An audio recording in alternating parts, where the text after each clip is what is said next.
Okay, a bit of a change of scenery. Why not? I'm under this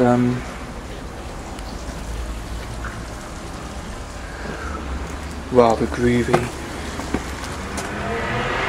sort of tunnel thing.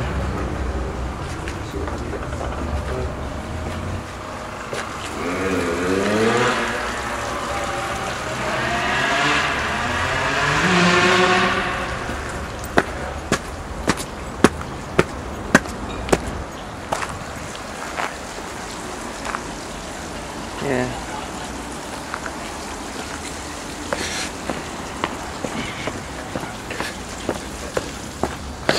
I'm going to be reading Ben Rescues a Hedgepig. Again, there's not much I can really say about this. I do remember this story as a kid. In fact, I've used the term hedgepig quite a lot in my life.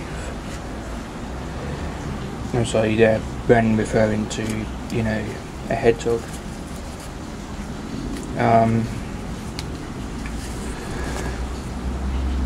So anyway, Ben carefully put 5 empty milk bottles into the basket.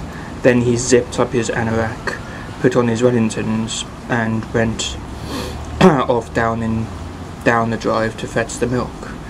It had been raining during the night, so there were big puddles for him to splash through.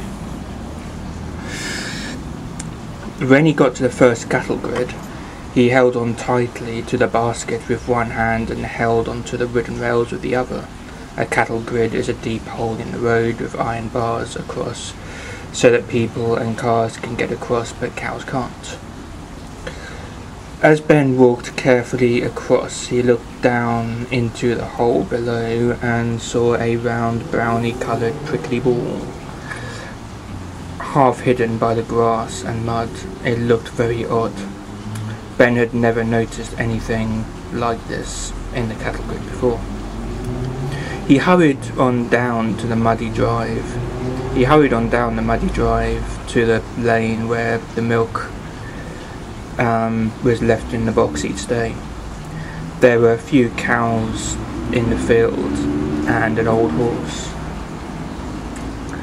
But he was right up at the other end and was probably too busy eating to notice Ben. Ben opened the lid of the box and took out 5 bottles of fresh milk. He took the empty bottles out of the basket and put them into the box for the milkman to collect in the morning. Then he put the full bottle of milk in the basket and set off up the drive. He splashed through all the largest puddles, and then found a round stone which he managed to kick almost as far as the cattle grid. Just as he started to cross the grid, he remembered to look back again at the funny prickly ball he had seen earlier, but it wasn't there. He looked and looked, and then he went off to look for a long stick to poke between the bars. It was there. He could even see its little black eyes. He ran up the last part of the drive to find his mother and father, but then remembered the milk, so he had to run back and pick up the basket.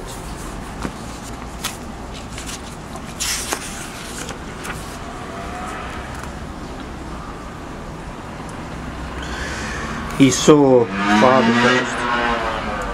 father first. He was busy saving an old tree that had fallen down. "Do you want to help me stack the wood, Ben?" called his father. "I will later, but first do you please come and look," said Ben. "I found something in the cattle grid. I think it might have fallen in and can't get out." "Oh, what does it look like?" asked his father. "Come and look, it's got lots of prickles and black shiny eyes," said Ben, leading away. "Sounds like a hedgehog," said his father. "If it is, I will need some thick gloves, otherwise his prickles will make it very difficult for me to pick him up." They looked down into the cattle grid. There in the corner was the prickly brown ball. That's a hedgehog, alright, Ben's father told him. I've heard some people call them hedgepigs.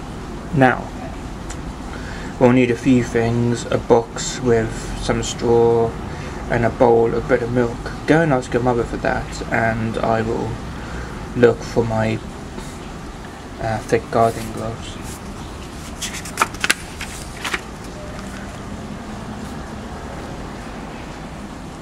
That's quite a cool picture. Ben ran off to find his mother and tell her. Ben ran off to find his mother and tell her tell her all the things about his exciting discovery. He thought hedgepig was a more fun than hedgehog, so that's what he called it. His mother found an old plastic dish and gave him 2 slices of bread to soak, to break up into small pieces and soak in the milk until it was quite soggy. Then Ben went off in the orchard and took some straw from the bale that were kept in a dry shed there for the hens. He found an old box and put the straw into it. Where do you think would be the best place to put him? Ben asked his father. It's not too cold. I think the garage would be the best place. We're not going out, so he won't be disturbed. Leave the box in there and we'll go and rescue the poor thing. He must be feeling very wet and miserable if he's been there all night.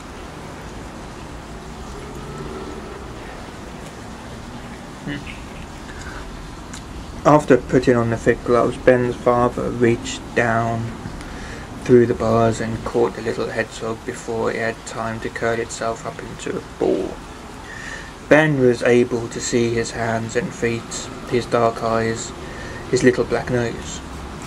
They put him carefully in the box in the garage, and Ben brought him the bread and milk for him to eat. He waited and waited, but the little hedgehog stayed rolled up in the box and didn't move. Why don't we go away for a little bit, for a little while, and come back later on, suggested Ben's father. He can probably still hear us and is very frightened. Ben helped to stack the big pile of logs which his father had cut up. And then it was time for lunch.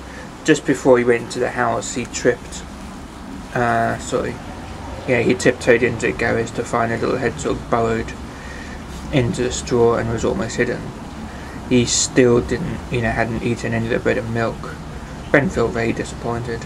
After lunch he forgot about the hedgehog because it had begun to rain too hard to play outside.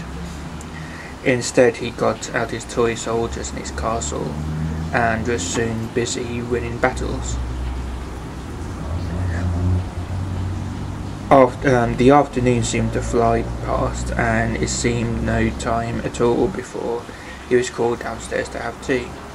Afterwards, may I go and see if my hedgepig is better? He asked.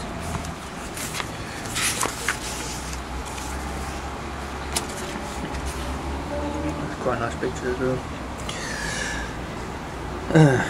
Of course you may, said his mother. Try not to get too wet though, it's still pouring down. Well, it's a good thing I saw him in the grid. He might have got drowned if he was to spend another night there, said Ben. He struggled into his raincoat and then made a quick dash through the pouring rain into the garage. Opening the door as quietly as he could, he switched on the torch his father had lent him, and again tiptoed to where they had left the little hedgehog. Ben couldn't believe his eyes. The little hedgehog was standing by the dish of bread and milk and had nearly finished it up. He reminded Ben of baby kittens with their little pink tongues darting in and out. When the hedgehog finished up all the bread and milk, he looked at this quite clean. He walked around his box for a few minutes, found a nice place to go to sleep in and curled up into a ball once more.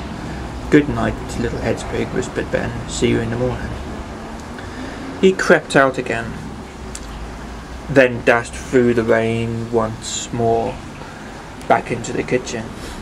"Mummy, Daddy, look," he cried, showing them the empty dish. "The hedgepig is eating it all up and I watched him eat. He's gone to sleep now. He's, all curled up under the straw. Can I leave him some more food in the morning, please?" "Yes, of course, but only if you hurry," said his mother. "It's nearly time for you to go to bed." So Ben took out 2 more slices of bread from the bread bin, broke it up into small pieces and filled the dish with milk until it was quite soggy. Then he carried it through the rain into the garage and placed it beside the sleeping hedgepig.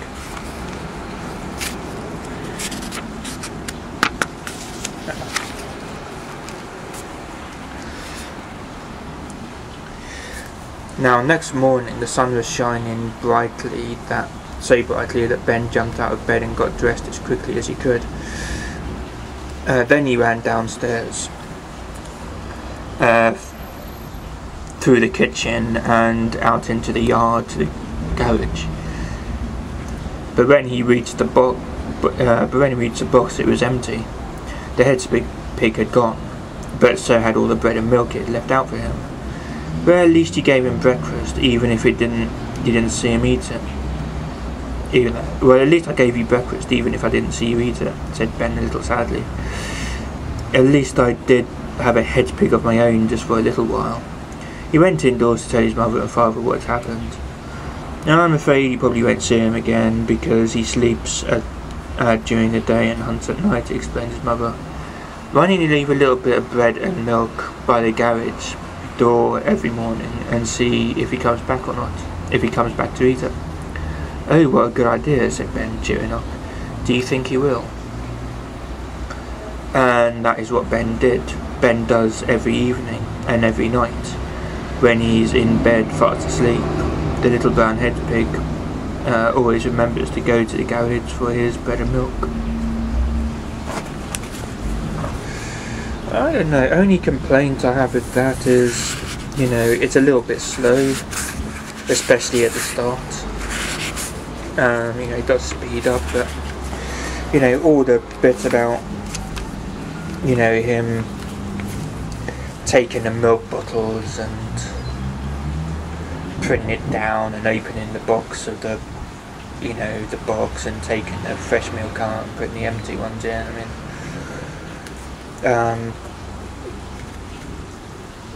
That's a little unnecessary, but other than that,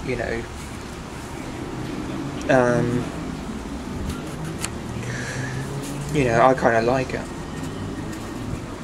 And, I sort of remember it from, I remember that one from my childhood, together with Tonga the tortoise and obviously the mouse who couldn't eat cheese. So, yeah.